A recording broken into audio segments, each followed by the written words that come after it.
Hello, welcome back. Happy Sunday. My name is PJ and I am an alcoholic. Here we are, getting into chapter 5, how it works. How it works. Oh man, this is a little bit of a layout of what to do still. How it works. Maybe how it works is good. Why it works, I don't know if it's so important to know why it works, but it works. I can break down how it works the way I see it. Actually, quite in depth. I have some theories of why it works. I think it frees us of the emotional and spiritual baggage of becoming an adult. Something that it's nobody's fault. Nobody's fault, really, that we picked it up. I think everybody in society picks up emotional and spiritual baggage of becoming an adult. And in this chapter, I know how to free ourselves of some of that, specifically the resentments and the fears. Those are two big ones. Resentments, fears, guilt and shame. Guilt and shame is step 8 and 9. But here it is. Chapter 5. How it works. Let's get into it. Let's see what it has to say. Chapter 5. How it works. Now, you'll recognize some of this if you've been to a meeting or two before, because they read the beginning of this at most all Alcoholics Anonymous meetings, at least out here in sunny California. I know it's a little different state to state, but if it sounds familiar, that is why. Chapter 5. Chapter 5. How it works. Rarely have we seen a person fail who has thoroughly followed our path. Those who do not recover are people who cannot or will not completely give themselves to this simple program. Usually men and women who are constitutionally incapable of being honest with themselves. They are such unfortunates. They are not at fault. They seem to have been born that way. They are naturally incapable of grasping and developing a manner of living which demands a rigorous honesty. Their chances are less than average. There are those too who suffer from grave emotional and mental disorders, but many of them do recover if they have the capacity to be honest. You can see honesty. Honest comes up a lot here. Honest. Honesty, right? How free do I want to be in my recovery? I have to be honest. I have to be honest with myself, and I have to be honest with those around me. If I'm not honest with those around me, I start to get restless, irritable, discontent. It's a small trade-off is being honest. Don't have cravings anymore. Obsession about things is less. I'm more relaxed. Small trade-off. Be honest. It's a good thing to do anyways. Oh well. So sign me up. Gotta be honest. That's all right. Once you surrender to the idea of being honest, it's not such a big deal.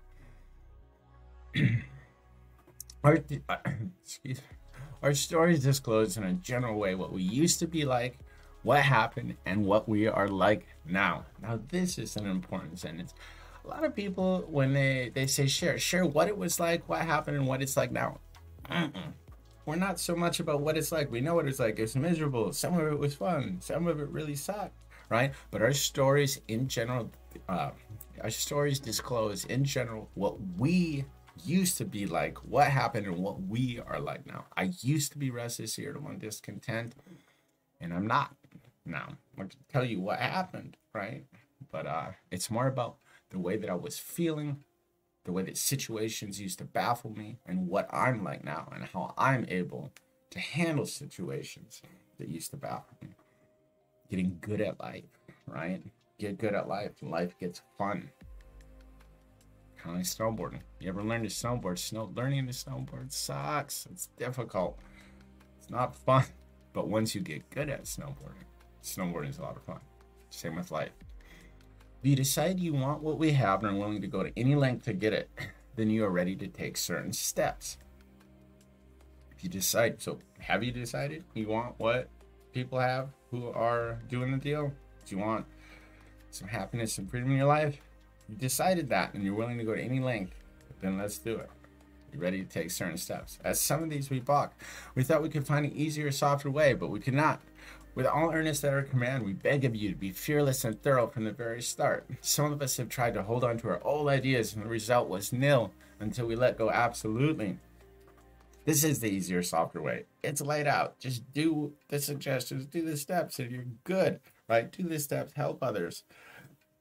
Live by these principles, and you're good. You don't have to reinvent the wheel. This is the easier, softer way. And then also your old ideas, hey, unless you're really, really successful in life and you're doing great, just let go. Start fresh. Start fresh. Start over. New ideas, new way of thinking, new life. Remember that we deal with alcohol, cunning, baffling, powerful. Without help, it is too much for us. But there's one who has all power. That one is God. May you find him now. Half measures us availed us nothing. We stood at a turning point. We asked his protection with care and complete abandon. Half measures. Just don't. There's no point in doing this if you're gonna half-ass it, half measure it. Just give it your full go and see what happens. Most of us don't have much to lose. Here are the steps we took, which are suggested as a program of recovery. We admitted that we are powerless over alcohol, that our lives have become unmanageable. I will do a separate video at some point that talks about each step in detail. This video would end up being several hours long if I was to try to break down each step the way that I see it, the way that it's helped me in my life. So we're gonna kind of breeze over that. Maybe I'll read the 12 and 12, the 12 steps of 12 traditions. It's another book, but for now I'm not going to get into too much detail on each step. It's scattered through the book, but let's go. We admitted we were powerless over alcohol, that our lives had become unmanageable. 2, came to believe that a power greater than ourselves could restore us to sanity. 3, made a decision to turn our will and our lives over to the care of God as we understood him. 4, made a searching and fearless moral inventory of ourselves. 5, admitted to God, to ourselves, and to another human being the exact nature of our wrongs. 6, we're entirely ready to have God remove all these defects of character. 7, humbly asked him to remove our shortcomings. 8, made a list of all persons we had harmed and became willing to make amends to them all. 9, made direct amends to such people wherever possible, except when to do so would injure them or others. 10, continued to take personal inventory, and when we're wrong, promptly admitted it. 11, sought through prayer and meditation to improve our conscious contact with God as we understood him, praying only for knowledge of his will for us and the power to carry that out. And 12, having had a spiritual awakening as a result of these steps, we tried to carry this message to alcoholics and to practice these principles in all of our affairs. You heard me mention the emotional and spiritual baggage of becoming an adult. What I will say about this here and these steps: when you're a little kid, your parents might as well be a God figure. If something is wrong, they can fix it. At a certain point, you realize that your parents are not God. They can't fix everything, and you get some fear in your life. I didn't transfer to a new higher power after mom lost her godlike figure to me as a little kid also. So lost a higher power parent. Then I got resentments, right? So here's like a little bit of a power greater than yourself stuff. Step 4, power greater than ourselves, turn our will and our lives over to the care of God as we understand his higher power stuff. Steps 4 and 5, moral inventory, our resentments, our fears again. These are the emotional and spiritual baggage, resentments, fears that make it harder to smile. You do this good and you can revert back to a childlike state of happiness. You're still that same human being. You're still capable of being happy and joyous and free, like that kid that you maybe were when you were little. I was happy, joyous, and free when I was little. And this emotional and spiritual baggage, these bricks in my backpack, wore me down to a point where I became so weighted down I couldn't function. Step 6 and 7. Character defects, shortcomings. We pick these up along the way: jealousy, greed, sloth, envy, lust, anger. I actually consider depression and anxiety a character defect because it's self-centered. Oh, poor me. I'm scared. I'm anxious. Right? But just in general, this program will free you of your character defects. It will free you of your shortcomings. So anything that you don't like, that is a character trait, that is a feeling, that is all this stuff. The program helps relieve us of that, right? So that's more emotional and spiritual baggage, is those character defects, steps 6 and 7. 8, 9, we're making amends, we're making things right. The guilt and shame that keeps you awake, whether it's guilt and shame of the way you treated yourself, the way that you treated others, we will free you of that. The program, that sounded, but the program will free you of you working these steps, not you working these steps and making amends. It'll free yourself that guilt and shame that's making it hard for you to smile, making it hard for you to sleep at night. 10, 11, and 12 is maintenance. You did a good job cleaning the house. Now you got to keep it clean and then go help others do the same. Having had a spiritual awakening as a result of these steps, we tried to carry this message to alcoholics and practice these principles in all our affairs, right? So this is the icing on the cake. It's a way of life. This is a way of life, but take away the cravings, sign me up. I'm willing. It's not a bad way of life. It's just different, right? Many of us exclaimed, "What an order! I cannot go through with it." Do not be discouraged. No one among us has been able to maintain anything like perfect adherence to these principles. We're not saints. The point is, we are willing to grow along spiritual lines. The principles we have set down are guides to progress. We claim spiritual progress rather than spiritual perfection. Progress. Just keep trying to grow spiritually and emotionally through this program. Why? Because it makes you better at life and everything is easier and more fun. Our description of the alcoholic of chapter 2 agnostic and our personal adventures before and after make clear 3 pertinent ideas: that we were alcoholic and we could not manage our own lives, that probably no human power could have relieved our alcoholism, and that God could and would if he were sought. 3 pertinent ideas.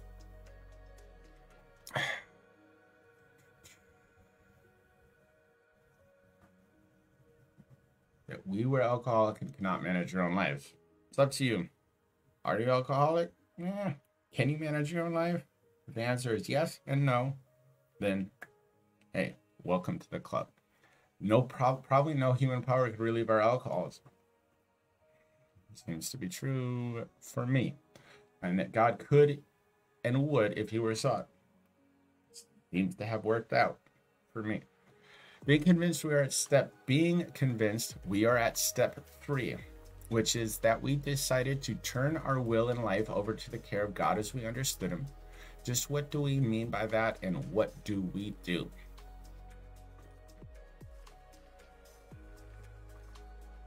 So I'm going to take a stab at this before we get into it. We're at step 3, which is that we decided to turn our will and our life over to the care of God as we understood him. For me, turning my will over is turning my actions over, right? For some reason, when I think of will, I think of my action. My free will allows me to make choices, and my choices lead to actions.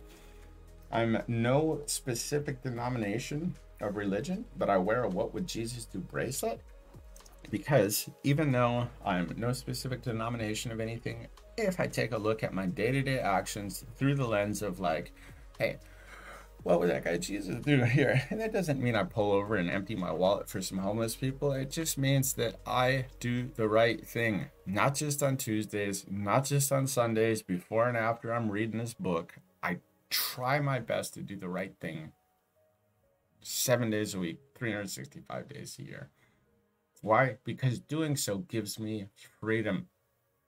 It's me doing the right thing selfishly, you could say, because I like to feel good and I don't have guilt and shame. I don't have any more. I don't build up more emotional and spiritual baggage. And turning our life over, this one's tough. But if you can learn to, the older you get, sometimes I personally have been able to look back at situations that I thought were doom and gloom and my life is over, and it turned out to be great. God did for me what I couldn't do for myself. He changed my life. He had that girl leave me who wasn't right for me. He did these things so I could have a better life. So it's hard to trust God on that one. The hardest part about trusting God is trusting God, right?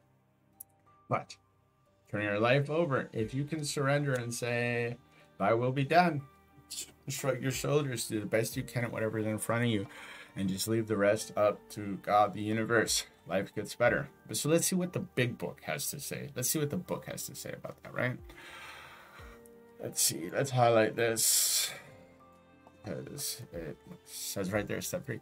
The first requirement is that we be convinced that any life run on self-will can hardly be a success. On that basis, we are almost always in collision with something or someone, even though our motives are good. Most people try to live by self-propulsion. Each person is like an actor who wants to run the whole show, is forever trying to arrange the lights, the ballet, the scenery, and the rest of the players in his own way. Being just in charge of everything. It's heavy. It's hard. It's impossible, some would say. But we try. If his arguments would only stay put, if only people would do as he wished, that show would be great. Everybody, including himself, would be pleased. Life would be wonderful. In trying to make these arrangements, our actor may sometimes be quite virtuous. He may be kind, considerate, patient, generous, even modest and self-sacrificing. On the other hand, he may be mean, egotistical, selfish, and dishonest. But as with most humans, he is more likely to have varied traits. Right? So the idea is here that it's like we don't run the entire show. It's impossible. There's 6 billion people out there. There's a huge majority of them who aren't going to do what I want them to do at every given time. It's an impossible task to try to control all that. So I can step back into just being the role of PJ, the role of me, and do the best I can at what's in front of me and still have a good life without needing to run the whole show. What usually happens, the show doesn't come off very well. He begins to think life doesn't treat him right. He decides to exert himself more, go harder. He becomes on the next occasion still more demanding or gracious, and still, as the case may be, still the play does not suit him. Admitting he may be somewhat at fault, he is sure that other people are more to blame. He becomes angry, indignant, self-pitying. What is his basic trouble? Is he not really a self-seeker even when trying to be kind? Is he not a victim of the delusion that he can wrest satisfaction and happiness out of the world if he only manages well? Is it not evident to all the rest of the players that these are all the things he wants, and do not his actions make each of them wish to retaliate, snatching all they can get out of the show? Is he not, even in his best moments, a producer of confusion rather than harmony? All right. Our actor is self-centered, egocentric, as people like to call it nowadays. He is like the retired businessman who lolls in the Florida sunshine in the winter, complaining of the sad state of the nation, the minister who sighs over the sins of the 20th century, politicians and reformers who are sure all would be utopia if the rest of the world would only behave, the outlaw safecracker who thinks society has wronged him, and the alcoholic who has lost all and is locked up. Whatever our protestations, are not most of us concerned with ourselves, our resentment, or our self-pity? Like trying to run the show, that's the result, right? So for me, it was very easy to turn the steering wheel over. I'm driving the car, I hop in the car, I wreck it, I hop in the car again, I wreck it, I hop in the car again, I wreck it, I hop in the car again, I wreck it, and the car being my life, I hop in my life, I wreck it, I hop in my life, I wreck it, I hop in my life, I wreck it. I was very willing at this point to just let something my dog would be better at being in charge of my life than I was. So, turning my will and my life over to the care of God as we understand Him, it didn't matter. Let my dog be in charge of my life. Anybody take the wheel from me. Let me sit in the passenger seat for a while. I'm so frustrated and exhausted and bad at driving this car, this life. Please, somebody, take the wheel. Easy for me. Easy for me. If you've gotten to a similar place in life, it may be easy for you too. If you are still good at life in your perspective, it might be more difficult, but we'll see what happens. Selfishness, self-centeredness, that we think is the root of our troubles, driven by 100 forms of fear, self-delusion, self-seeking, and self-pity. We step on the toes of our fellows and they retaliate. Sometimes they hurt us, seemingly without provocation, but we invariably find that at some time in the past, we have made decisions based on self, which later placed us in a position to be hurt. Let's see here. I might turn the background music down just a little bit. I don't want it to be too loud. There, maybe that's, hopefully that's all right. Hopefully you guys enjoy it. I like to think it'll make it a little bit more chill. But let's get on to this paragraph a little bit more yet. Hopefully that's good balance. Do what I can. So selfishness, self-centeredness, that we think is the root of our troubles. I had a hard time getting on board with this early on. But that being said, I was depressed and I was anxious. And I'm depressed and anxious is about me. I'm sad. I'm anxious. I don't have what I want. My ground sponsor would say, he's like, go freaking help someone. Shut up and go help somebody. And then, oddly enough, while I'm helping that person, guess what? I'm relieved of my anxiety. I'm relieved of my my depression while I'm doing it. Great coping strategy. Driven by 100 forms of fear. Yes. Self-delusion, self-seeking, self-pity. So,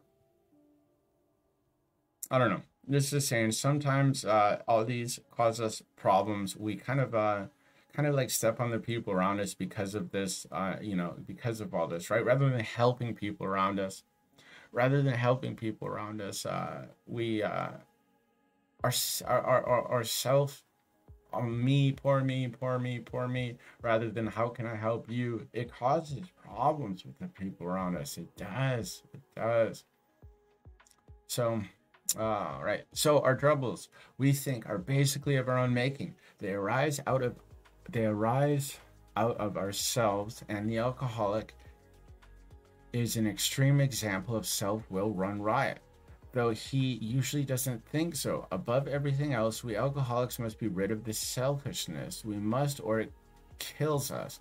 God makes that possible, and there often seems no way of entirely getting rid of self without his aid. Many of us had moral and philosophical convictions galore, but we could not live up to them even though we would have liked to. Neither could we reduce our self-centeredness, which by wishing or trying on our power, we had to have God's help.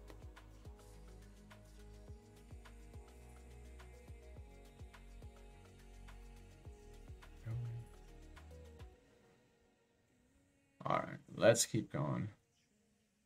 So our troubles, we think of, are basically of our own making. It's really all it was. I don't know. Like, I don't know. Here on the other side of these things, I don't really feel that there's, I don't really feel like that they're,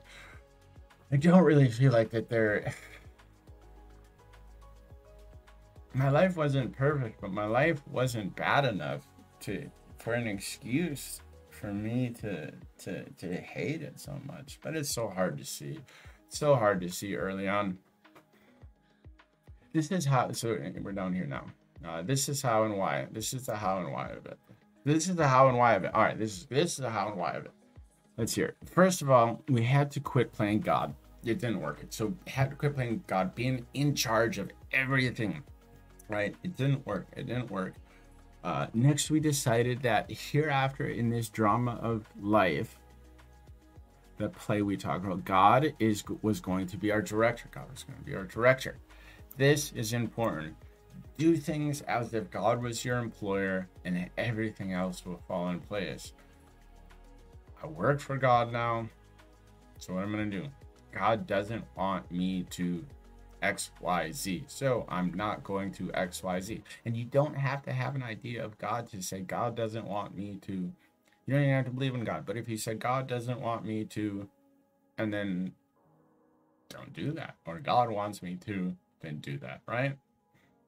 He's the principal, we are his agents, he is the father, and we are his children. Most good ideas are simple, and this concept was the keystone of the new and triumphant arc through which we pass to freedom. Most very simple. This concept was the keystone of the new and triumphant arc through which we pass through freedom. So, triumphant arc. So this is the path that we walk through. If you decide to step out of the driver's seat, so practice these principles in all your affairs. Again, you don't have to have this idea of this heavenly father to be under the direction and care of, but you do have to act in such a way. You have to allow your behaviors to reflect that, and with your behaviors reflecting that, we pass through to freedom. When we sincerely took up such a position, all sorts of remarkable things followed. So when you started behaving in such a way, remarkable things followed. We had a new employer. Yeah, we had an God. The idea of God is your employer. Don't worry, don't overthink it. Being all powerful, he provided what we needed if we kept close to him and performed his work well.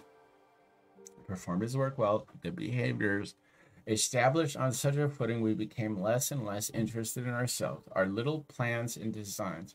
More and more, we became interested in seeing what we could contribute to life rather than what I could get from life, but what we could contribute to life. As we felt new power flow in, and we enjoyed peace of mind, and we discovered we could face life successfully. As we became conscious of his presence and began to lose our fear of today, tomorrow, and hereafter, we were reborn.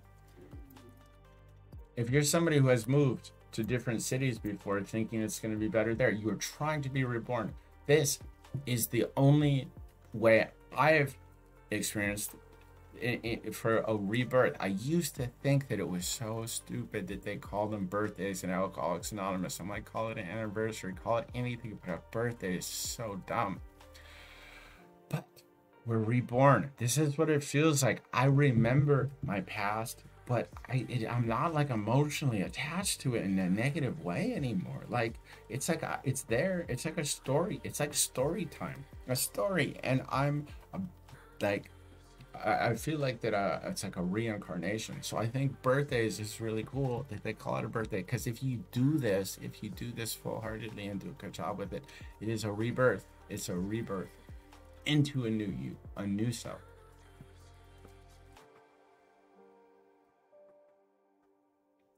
We are now at step 3. Many of us said to our Maker as we understood him, God, so this is the 3rd step prayer. If you memorize this, you'll sound experienced at some meetings that read this at the end, or who say this. God, I offer myself to thee to build with me and do with me as thou wilt. Relieve me of the bondage of self, that I may better do thy will. Take away my difficulties, that victory over them may bear witness to those I would help of thy power, thy love, and thy way of life. May I do thy always. We thought well before taking this step, making sure we were ready, that we could at last abandon ourselves utterly to him. Let's break this down. God, I offer myself to thee. Hey God, I'm here. I'm here for work. Wake up. Hey God, here for work. What are we doing today? How can I help? Right? How can I help? To build with me. So I'm here for work.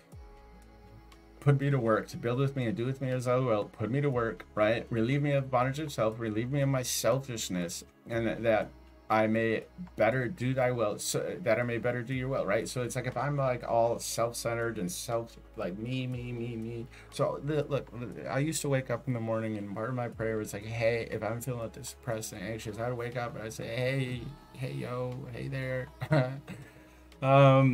I'm thinking like if you help me with my depression and anxiety today, I will use that extra energy to go help people.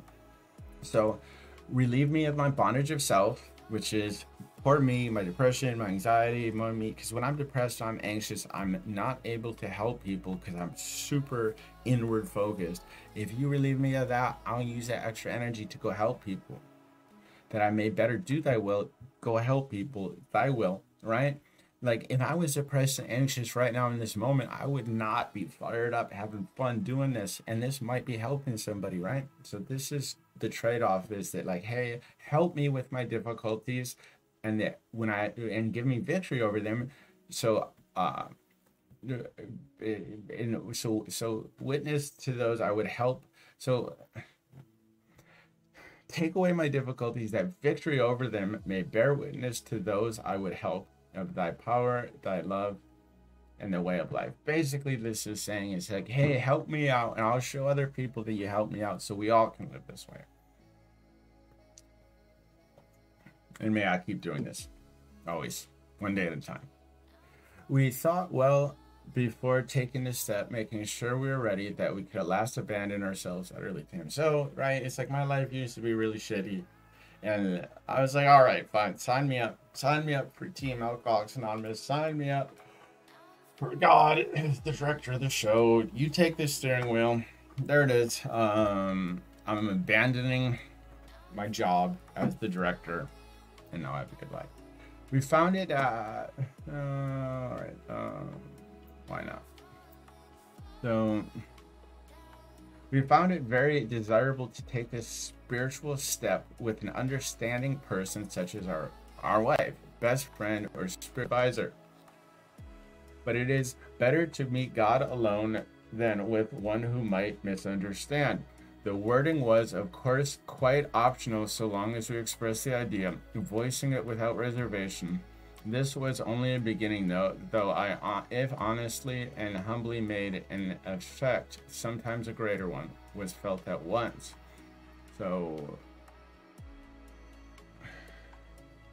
voicing it without reservation.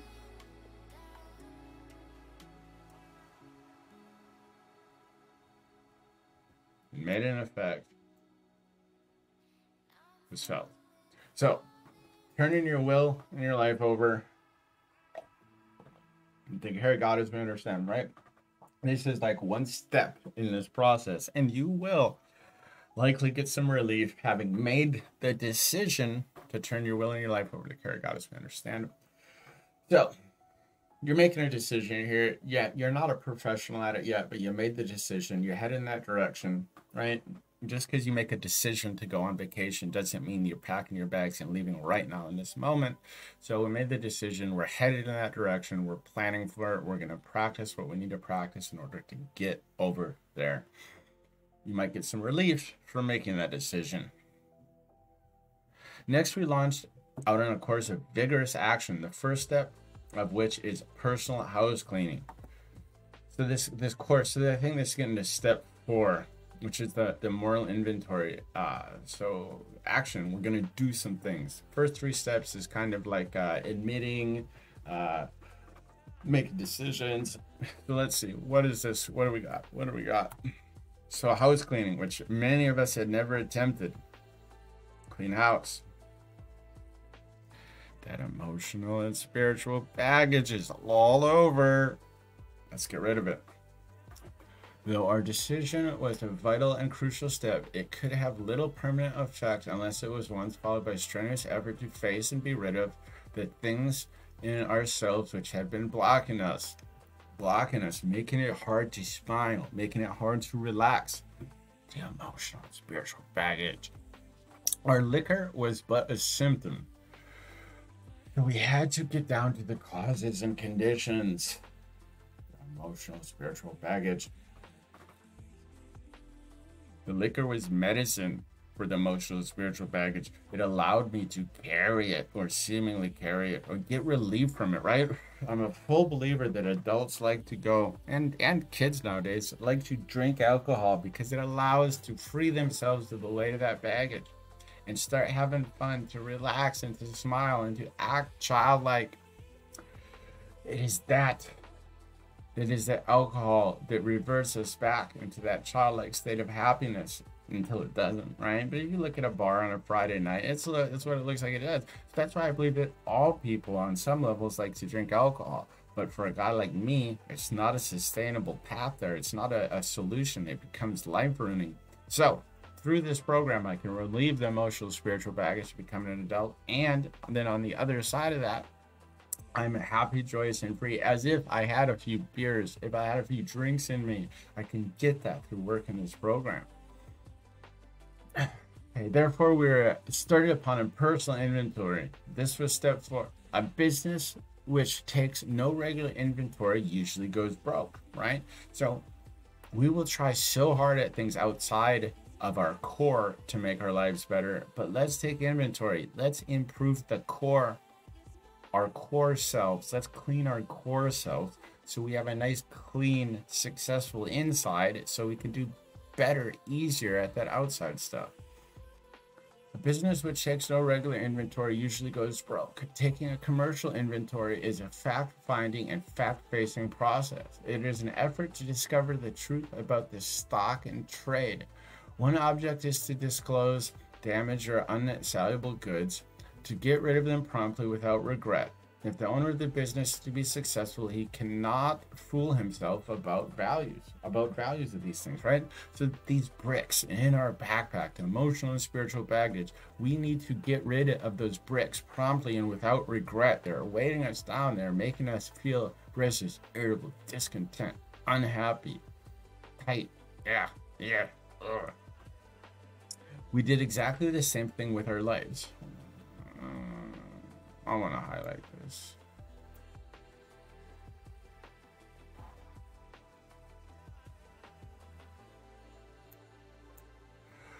We did exactly the same thing with our lives as a guy would with a successful business. We took stock honestly. First, we searched out the flaws in our makeup which caused our failure.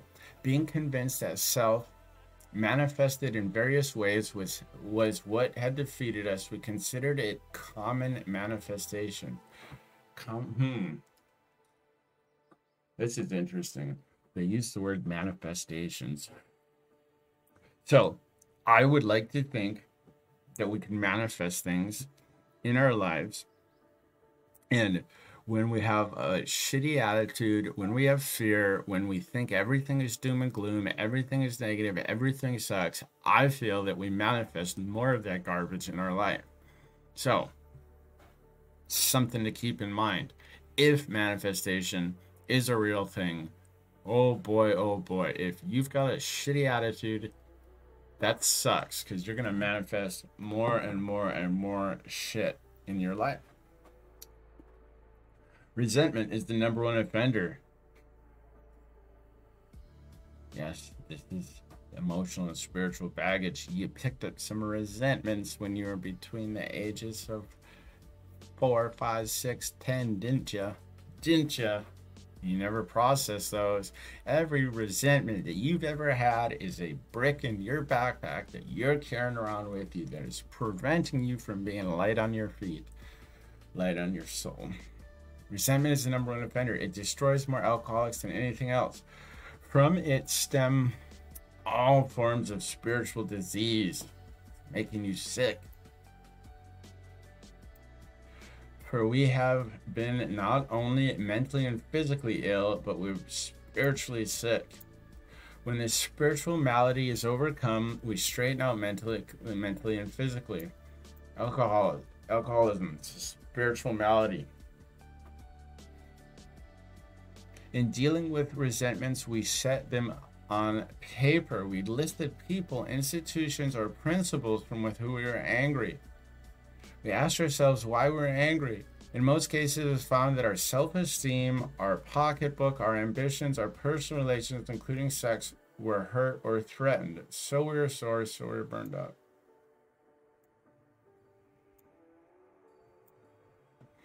So why? Okay. Our grudge list, we set opposite each name our injuries. Was it our self-esteem, our security, our ambitions, our personal or sex relations which had been interfered with? We were usually as definite as this example. So here, if you ever hear someone talk about the 4 columns that you're supposed to write in your 4 step, here it is. I'm resentful at. So who, why, who, what, and why, right? Who, what, and why. I'm resentful at my Little League coach. Why? Because he always put me in right field, and I was a good third baseman. And it affects my, why was I upset? Hey, that affects my self-esteem. I think I'm good at this, and you don't, I guess, right? Your son is better, huh? So, the who, what, or the what, the who, what am I upset with, why. So I'm resentful. So it's the who, the who, the person, place, or thing, what happened, and then why. It affects it's the why. So I'm resentful at Mr. Brown. His attention to my wife pissed me off. Why? Because it affects my sex relations. It affects my self-esteem, my security. What if she leaves me? You give attention to my wife, and I'm insecure. And this makes me more insecure. So I might lose my wife. That might screw up my life. You're threatening me. So let's see. Oh, geez. Yeah, he told my wife and my mistress. Look at that. Look, you're screwing up my life, man. You're screwing up, even though I'm being a dirtbag, you're screwing up my life. So, and he also might get my job at my office. So it affects, it's like the who, what happened, and then why. And after we do this, we go and look to see if we had a role in it, right? So, told my wife of my mistress, what's my role in that? I was having a mistress in the first place, you know?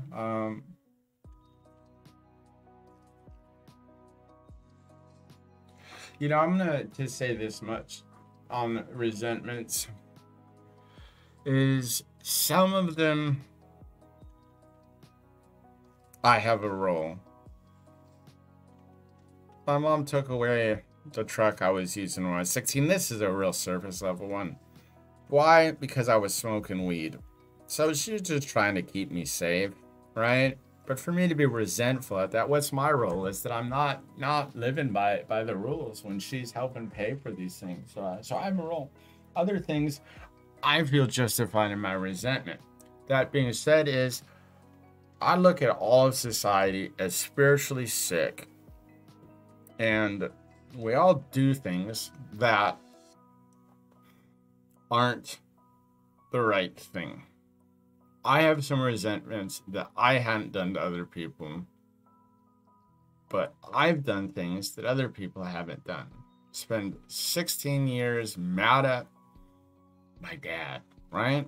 Because he did XYZ. I've never done that. He's an asshole. I've never done that. But has my dad ever done some of the things that I've done? No, he hasn't. He hasn't. So look at that. I guess we're both just a little bit messed up, right? We're both spiritually sick. I've been able to relieve myself of some of my resentments because I've done things that aren't right. He's done things that aren't right. She's done things that looks like we're all just pretty screwy sometimes, right? So it levels the playing field. None of us are perfect. I tell my sponsees, hey, you know, maybe I'll help you be resentful one more year. You've been upset about it for 16 years. Maybe this next year is the magic year where being upset about is gonna be the year that makes the difference. If you've been upset about something for 16 years, you gotta let that shit go. Go get a new resentment. Didn't let that one go. But go get a new resentment. Being upset about shit. If you want a rebirth, put it all behind you. And you will start to see down the road that some of this shit that you're upset about was okay. I was really upset. I had a relapse, and within a couple hours of relapsing, I fell asleep at a day of relapsing. I fell asleep at someone's house. I did not know these people. I woke up and they took my truck keys out of my pocket, and I had, because I just moved. Screw this. I'm moving out of mom's house. I had my camera equipment in there. I had my computers, all this stuff, and within a day, someone stole it all. They took it all. They took my truck. I got the truck back. But they stole all the shit. And I was really upset about that for a long time. But here I am. I'm able to look at that as those were the things that pushed me away from addiction into sobriety. Because if it was just sunshine and rainbows every time I relapsed, I would have never quit. So the universe made sure that shit sucked. So I come to this side, right? That's just one example. So I'm able to view everybody as sick, not perfect, me, myself included, and it levels the playing field. So let's keep going. Like I said, I'll talk about the steps in more detail at a different time, because this is going to be a long one. It's a long one, but this is an important chapter. We went back through our lives, and nothing counted but thoroughness and honesty. When we were finished, we considered it carefully. The first thing apparent was that this world and its people were often quite wrong. To conclude that others were wrong was as far as most of us ever got. The usual outcome was that people continued to wrong us and we stayed sore. But sometimes it was remorse, and then we were sore at ourselves. But the more we fought and tried to have our own way, the worse matters got. As in war, the victor only seemed to win. Our moments of triumph were short-lived. You should have yourself on your resentment list. You're probably mad at yourself. Put yourself on your resentment list. But also, put yourself on your amends list. It is plain that a life which includes deep resentment leads only to futility and unhappiness. To the precise extent that we permitted these, we duly squander the hours that might have been worthwhile. But with the alcoholic whose hope is the maintenance and growth of a spiritual experience, the business of resentment is infinitely grave. We found that it is fatal, for when harboring such feelings, we shut ourselves off from the sunlight of the spirit. The insanity of alcohol returns and we drink again. And with us, to drink is to die. Which is all I'm going to say about this paragraph is that resentments are the number one offender. Resentments will make you sick. Resentments will lead you back to drinking. And resentments are going to kill you, right? So you need to work through this and free yourself from your resentments. However you're going to do it, find a sponsor, Alcoholics Anonymous, and let them know, I'm angry, I've got resentments. Tangent. My mom was trying to work an Al-Anon program, and she said, and resentments. She says, Paul, I don't think I'm better than everybody else. I don't, but I don't feel like I have a whole bunch of resentments. And a light bulb went on. Anger is not a primary emotion. Anger is a secondary emotion. The Hulk turns green when he's angry. Green's not a primary color. Green is a secondary color. Green is made from blue and yellow. Yellow is sadness. Yellow is fear. Blue is sadness. Anger, not a primary emotion. Blue is fear. Blue is sadness. Yellow is fear. Blue is sadness. Yellow is fear. Anger, Hulk, green. Mix them together. Anger is sadness and fear. So if you feel like you don't have a whole lot of resentments, instead of writing resentments down, also write down things that made you sad. Also write down things that made you afraid, because resentment, anger is a secondary thing. Fear and sadness mixed together equals anger, equals resentment. And I found I'm so much more effective in communicating when I'm able to recognize my anger, sadness, and fear and communicate that. I'm also much better at receiving anger towards me when I can look at the individual and be like, they're sad and they are afraid. That is why they're angry, they're sad, and they're afraid. And I'm able to approach that person from a place of empathy, even though they're angry at me, because I know they're sad and they're afraid. If we were to live, we're going to keep reading. If we were to live, we had to be free of anger. The grouch and the brainstorm were not for us. They may be dubious luxuries of normal men. For alcoholics, these things are poison. Right? The normies in your life, they have the luxury of being angry and resentful. But you know what? They might be slightly depressed or depressed or anxious for the rest of their lives, and you don't have that luxury. It will kill you. But it's a good thing to be forced into making adjustments so that we're free of anger, resentment, guilt, shame, fear, sadness. For the alcoholic, poison. It's poison. Right? What does someone say about resentment? So resentment is like me poisoning myself, hoping that you will die. We turned back to the list, for it held the key to the future. We were prepared to look at it from an entirely different angle. We began to see that the world and its people were dominating us. In that state, the wrongdoing of others, fancied or real, had power to actually kill. How could we escape? We saw that these resentments must be mastered, but how? We could not wish them away any more than alcohol. So here's, we're kind of getting into character defect type territory, right? That just the same as I wasn't capable of quitting drinking on my own, I had to find a higher power. I'm also not very capable of relieving myself of my resentments and my character defects without the aid of a power greater than myself.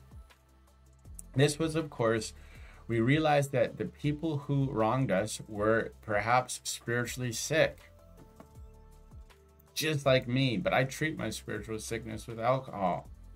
Though we did not like their symptoms and the way they disturbed us, they, like ourselves, were sick too. We asked God to help us show them the same tolerance, pity, and patience that we would cheerfully grant a sick friend. When a person offended, we said to ourselves, this is a sick man, how can I be helpful to him? God save me from being angry, thy will be done. So, if you approach someone who's angry from a place of empathy, viewing them as sad and afraid, you would be surprised how well you can navigate and how good things, a good relationship with an angry boss can be born from this. We avoid retaliation or argument. We wouldn't treat sick people that way. If we do, we destroy our chance of being helpful. We cannot be helpful to all people, but at least God will show us how to take a kindly and tolerant view of each and everyone. Being kind and tolerant. Patience, love, kind, tolerance. That's what we got to do. Maybe we can be helpful. Referring to our list again, putting out of our minds the wrongs others had done, we resolutely look for our own mistakes. So this is that fourth column. 3 columns. 1, 2, 3. Fourth column. So referring to our list again, so that's the list. Putting out of our minds the wrongs others had done, we resolutely look for our own mistakes. Where had we been selfish, dishonest, self-seeking, and frightened? See, fear, right? Through a situation, though a situation had not been entirely our fault, we tried to disregard the other person involved entirely. Where were we to blame? What was my role? The inventory was ours, not the other man's. When we saw our faults, we listed them. We placed them before us in the black and white. We admitted our wrongs honestly, and we were willing to set these matters straight.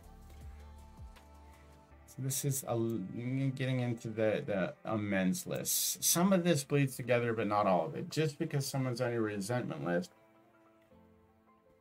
does not mean you have to make amends to that person. But there might be places where you do. So keep an open mind. You're going to have to write down all your harms on your harms list. So some of it might come from here. Notice that the word fear is bracketed alongside the difficulties with Mr. Brown, Mrs. Jones, the employer, and the wife.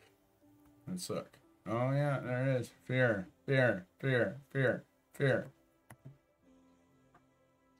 This short word somehow touches about every aspect of our life. It was an evil and corroding thread. The fabric of our existence was shot through with it. It set in motion trains of circumstances which brought us misfortune and we felt we didn't deserve, but we did. But did it not? We ourselves set the ball rolling. Me set the ball rolling. Come on. All right, maybe so. Sometimes we think fear ought to be classed with stealing. It seems to cause more trouble. Yeah, fear causes a lot of trouble. We reviewed, so this is the next part of the personal inventory. You write your resentments in 4 columns, then you write your fears list. We reviewed our fears thoroughly, put them on paper list. Even though we had no resentment in connection with them, we asked ourselves why we had them. So fear, what is it? Why I have it? Wasn't it because self-reliance failed us? Self-reliance was good as far as it went, but it didn't go far enough. Some of us once had great confidence, but it didn't fully solve the fear problem or any other. When it made us cocky, it was worse. Some of us had great self-confidence, but it didn't solve the fear problem or any other. You know, when it made us cocky, it was worse. Perhaps there is a better way. We think so, for we are now on a different basis, the basis of trusting and relying on God. We trust infinite God rather than our finite selves. We are in the world to play the role He assigns, just to the extent that we do as we think He would have us, and humbly rely on Him. He would have us and humbly rely on Him. Does He enable us to match calamity? Does He enable us to match calamity with serenity? Match calamity with serenity. So this is kind of going back to that third step, is turning our will and our life over, right? That's where the fear, if you can turn your life over, the fear will be gone. It's kind of a challenging thing. But if you were like me, I was willing to turn my life over to the care of my dog because my dog was better at life than I was. So it was relatively easy for me. There wasn't a whole lot left to be afraid of because my life had gotten so bad. As long as it didn't go back to how it was when I was drinking and using drugs, that the rest wasn't too terribly scary. We never apologized to anyone for depending upon our Creator. We can laugh at those who think spirituality the way of weakness. Yeah, that was me. I used to think spirituality way of weakness. I thought it was a bunch of baloney. But my life was terrible, and other people who had a spiritual life had a good life. So joke was on me. Paradoxically, it is the way of strength. The verdict of the ages is that faith means courage. All men of faith have courage. They trust their God. We never apologize for God. Instead, we let Him demonstrate through us what He can do. By attraction, we ask Him to remove our fear and direct our attention to what He would have us be. At once, we commence to outgrow fear.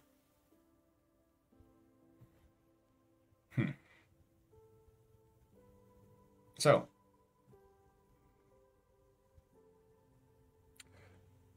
look at The Golden Key by Emmett Fox. That's super applicable to this. The Golden Key by Emmett Fox. You can listen to it on YouTube. Give it a go. It's a solution for all of our problems. It has some ties to Alcoholics Anonymous. Now about sex. All right. Many of us needed an overhauling there. But above all, we tried to be sensible on the question. It's so easy to get way off the track. Here, so this is like the fourth part. It's resentments, fears, sex of this inventory. Here we find human opinions running to extremes, absurd extremes perhaps. One set of voices cry that sex is lust over our lower nature, a basic necessity of procreation. Then we have voices who cry for sex and bewail the institution of marriage, who think that most of the troubles of the race are traceable to sex causes.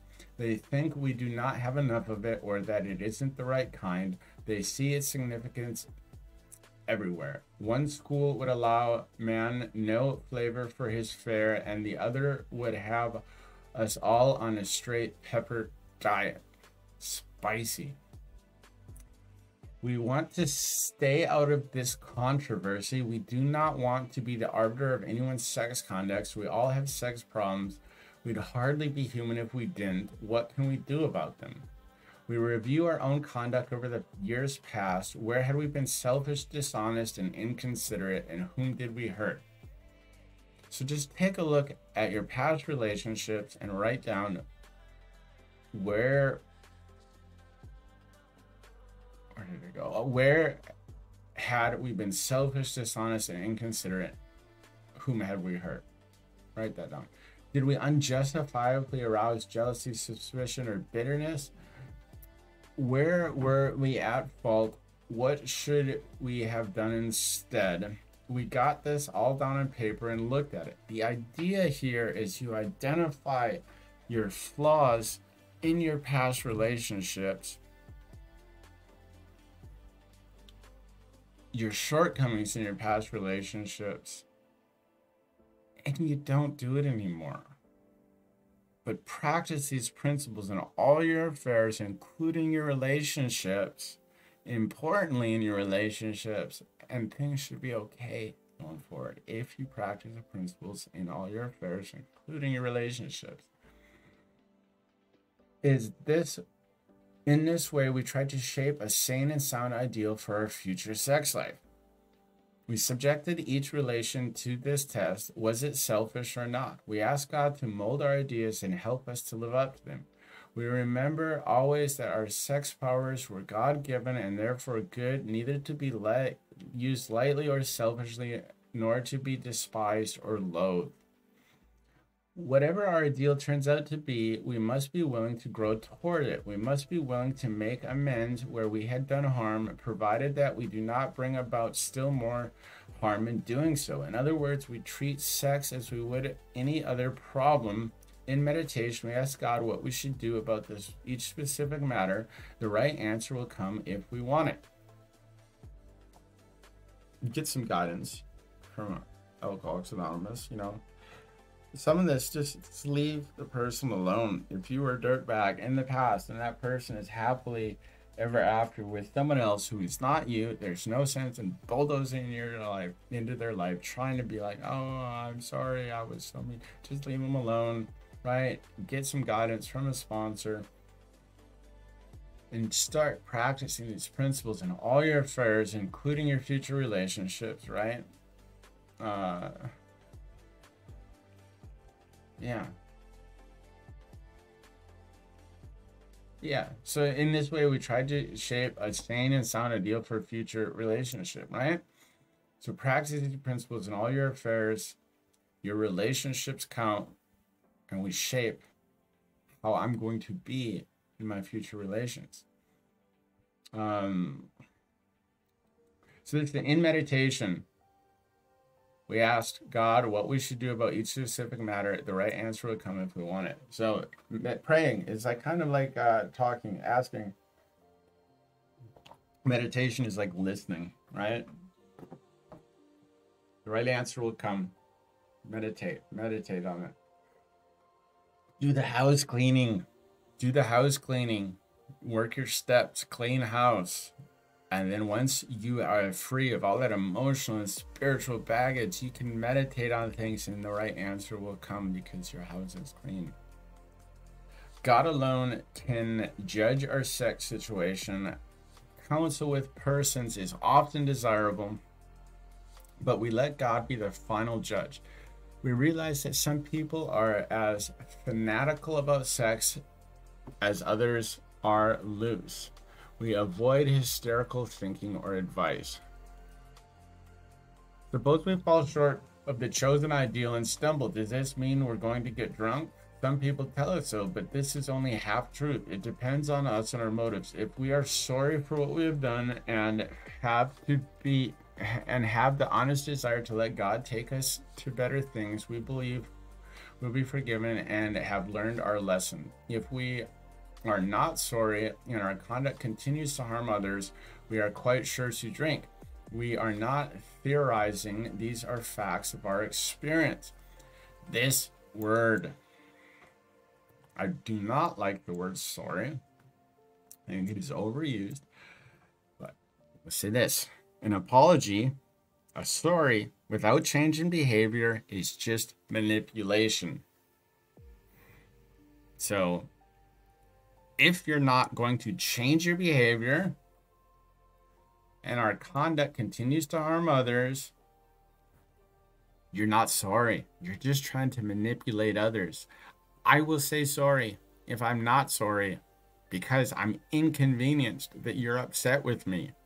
If you're upset with me and I say sorry, but I do not change my behaviors, I am just trying to manipulate you into not being upset with me because it's inconveniencing me that you're upset with me. If someone says sorry to me, but they keep doing the same thing, they are not sorry. They are just trying to manipulate me into not being upset with you because it's inconveniencing you that I'm upset with you.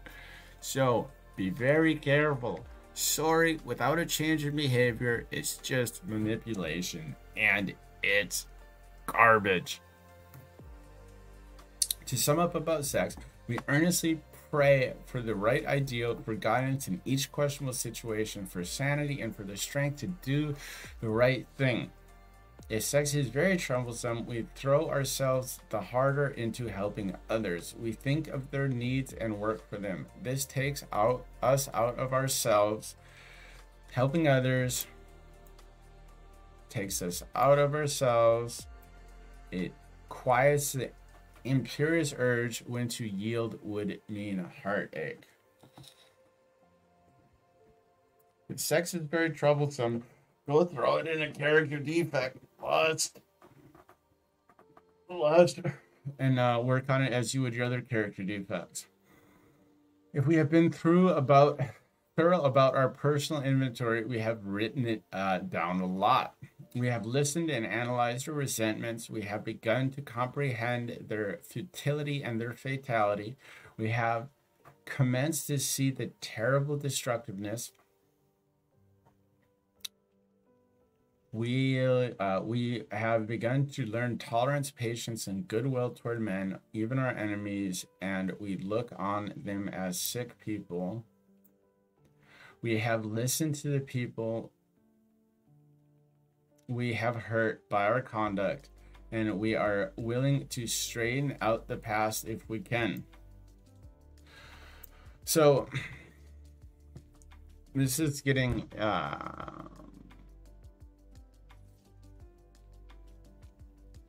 So, view people who are upset as sick people, right? Have empathy towards them.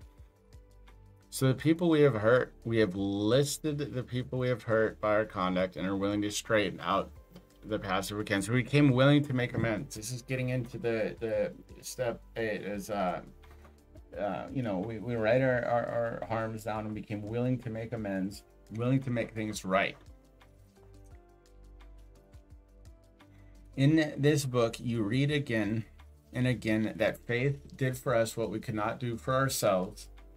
We hope you are convinced now that God can remove whatever self-will has blocked you off from whatever self-love block you offer him, let him be in the steering wheel, let him take the driver's seat. If you have already made a decision and an inventory of your grosser handicaps, you have made a good beginning. That being so, you have swallowed and digested some big chunks of truth about yourself. So, I don't remember if the next chapter, we'll find out next week, gets into this character defects. I think it gets into the character defects. I think it gets into the harms list, the amends. But this is leading into it, right? Identify our shortcomings. Identified self-will causing us problems. Yeah, step 3, we turned our will and our life with the care God as we understand Him. We made a search for moral inventory, step 4, and then we make this list, and then we go over it with another person. It's a freeing thing. And I want to let you know the most thorough 4th step, 5th step that I ever went over it. The guy sat down and he did it in about 4 hours. He just hammered it out. No BS. Don't drag this shit out. Stop dragging it out. Just do it. I have my sponsees go back and remember the first person, place, or thing, resentment that they could come up with. And then they go in chronological order through their life, writing down the person, place, or thing, what happened, and why it upset them. And then on to the next, on to the next, on to the next. Like a half page each. On to the next. Chronological order. Get up to present time. Let's sit down. Let's go over it. Let's keep going. Let's get you some relief. Let's get you up through the 9-step amends promise, 9-step amends process, because it comes with that. It's the 9th step. Promises. And when you're halfway through those 9th step amends, you will know new freedom, a new happiness, a new peace and serenity you have not known before. Get up through your 9th step amends and get some relief. A lot of people get relief through this 4th and 5th step process, but get halfway through this 9th step amends. Get yourself some momentum so you get to be happy, joyous, and free. Relieve yourself of the emotional and spiritual baggage that you've got in that heavy backpack that's making it impossible for you to be okay.